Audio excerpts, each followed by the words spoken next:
First off, let's start with the defense. As far as I can tell, first time Rice has held a D1 opponent to 50 or fewer points in a decade. What does it feel like to do in one of your first games with the staff? Yeah, man, it's big time. I mean, ever since Rob Lanier came and took over the head coaching job, he's been very intense on defense and very minded on defense as his priority. All summer, preseason, into the season now, that's really what we focus on, and we want to change the narrative here at Rice. And I think we did a really good job tonight. And then I know, and I talked to him previously, he mentioned you as a guy that he'd specifically singled out and challenged you to improve your side of the ball. How do you feel like that's come to place so far? Yeah, ever since he came in and I got in contact with him, he expressed that he wants me to, be a shooter. He wants me to shoot. He doesn't want me to pass up shots. I'm open to shoot it, let it fly. He's instilled that confidence in me, and I just got to come out and execute now.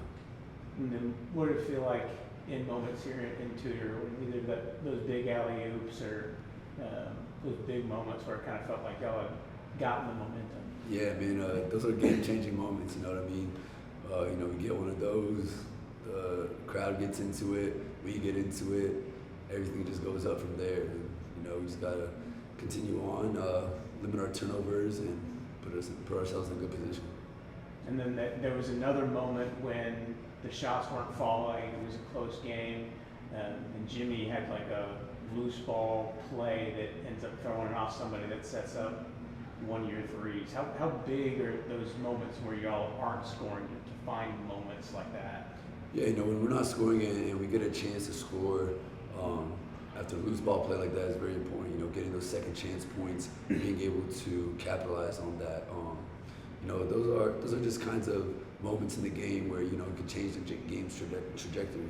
As we go into the game, we want to make sure that obviously we execute everything, but at the end of the day, there's always going to be mishaps with that.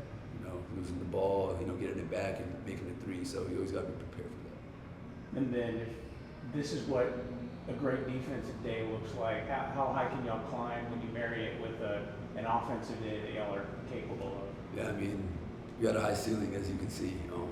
We just started. We're still figuring each other out. But I like where we're going from now, and I just can't wait for the rest of the season. That's all I got. Thanks, man. Awesome, appreciate it. Yeah, obviously proud of the guys. Monroe has in their first two games out-rebounded both of those opponents, so that was an emphasis coming into the game. And not only did we out-rebound them by 9, we had 15 offensive rebounds, which was critical to the outcome. And I thought in the first half we defended with great energy and put together some stops, and we were still playing with some nerves on offense. And fortunately, Trey and Alan kind of carried us a little bit through the first half, and then in the second half, the latter part of the second half, the execution started to kick in. But we continued to defend, to hold the team to 32%, 14% from three. Those are the kind of things that we want to get accustomed to as a program. And when you do emphasize defense in that way, sometimes the offense has some catching up to do. That's what we saw tonight. Well, and then as far as I can tell, this is the first time that Rice has held a Division I opponent to 50 points or fewer in a decade. It was SMU in 2012. Yeah, JP said something like that. I wasn't really trusting his research. You can blame me. All right. I fed that to him. Well, that's good. We wanted to be characteristic of our program, that defense is at the forefront of what we do, and without compromising on how we want to play on offense. But sometimes when you're establishing that, one thing is the priority winds up taking priority, and then the offense has to catch up to that, because if you really get good at keep getting the ball back, then what you do with it matters. So, 15 turnovers is too many. It's almost like in football, you get a 3 and out, and then you go 3 and out, or you throw an interception, and your defense right back on the field. So the offense has to get better at complementing this defensive effort we're trying to build. Does it make it easier to get the offense going, to, if they get you the ball back, get you those extra shots? Yeah, I think, again, you got a lot of guys. Trey Patterson, again, for example, career high, first three-pointer of his career that he's made. He makes 2 of them in one game. Denver makes 2. Like, these guys who haven't really done this, Denver hasn't played for 2 years. This guy can really shoot the ball. It's a top 75 guy coming out of high school. Trey Patterson, top 50 coming out of high school. There's some talent over there, but these guys are still trying to find themselves, and they got this guy on them about defense all the time.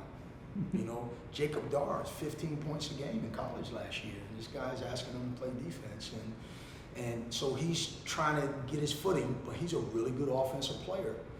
But he doesn't get to do what he wants to do until he does what I want him to do. And so that's a process that we're in the middle of.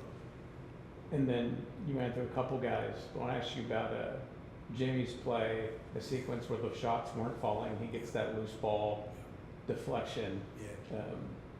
How much are plays like that kind of characteristic of the program you want to build? Yeah, not only that, but the fact that it was Jimmy.